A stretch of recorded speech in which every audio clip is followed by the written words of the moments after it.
Hi everyone, welcome to CSAT Mantra. ഇപ്പോൾ ഇവിടെ തന്നിരിക്കുന്ന ചോദ്യം എന്ന് പറയുന്നത് X and why they are running along A circular path of 3 kilometres. അതിന്റെ സർക്കുലർ പാത്തിന്റെ ലെങ്ത് എന്ന് പറയുന്നത് 300 മീറ്റർ ആണ്.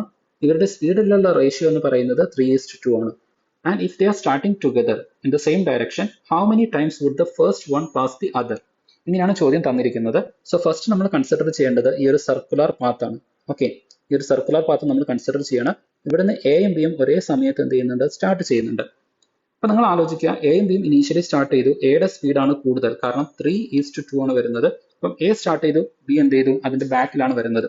അപ്പൊ വീണ്ടും ബിക്ക് എയോടൊപ്പം ക്യാച്ചപ്പ് ചെയ്ത് എത്തണം എന്നുണ്ടെങ്കിൽ അവർ തമ്മിലുള്ള ഗ്യാപ്പ് എന്ന് പറയുന്നത് 300 മീറ്റർ ആയിരിക്കും. കാരണം ഇനീഷ്യലി ഇവിടുന്ന് സ്റ്റാർട്ട് ചെയ്ത സമയത്ത് എ ഇവിടെ എത്തി, ബി ഇവിടെ എത്തി. നിങ്ങൾ നോക്കുന്ന സമയത്ത് ഇനി ഇവർ തമ്മിലുള്ള ഗ്യാപ്പ് എന്ത് ചെയ്യുന്നുണ്ട്, വീണ്ടും ക്ലോസ് ചെയ്യണമെങ്കിൽ 300 മീറ്റർ എന്ത് ചെയ്യണം, കവർ ചെയ്യേണ്ടതായിട്ട് വരുന്നുണ്ട്. ഓക്കെ, സോ അത് ക്ലിയർ ആണെന്നാണ് വിചാരിക്കുന്നത്. ഇനി വേറൊരു കേസ് നിങ്ങൾ ഒരു കാര്യം കൂടി ഇതിന്റെ കൂടെ തന്നെ കൺസിഡർ ചെയ്യേണ്ടതുണ്ട്. അതായത് എ എത്ര തവണ എയുടെ ടേൺ ടു കംപ്ലീറ്റ് 3 കിലോമീറ്റർ.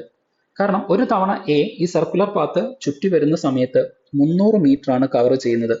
അങ്ങനെ 10 ടേൺ എടുത്തു കഴിഞ്ഞാൽ മാത്രമേ എക്ക് എന്ത് ചെയ്യാൻ വേണ്ടിയിട്ട് പറ്റുള്ളൂ, ഈ പറയുന്ന 3 കിലോമീറ്റേഴ്സ് അല്ലെങ്കിൽ 3000 മീറ്റർ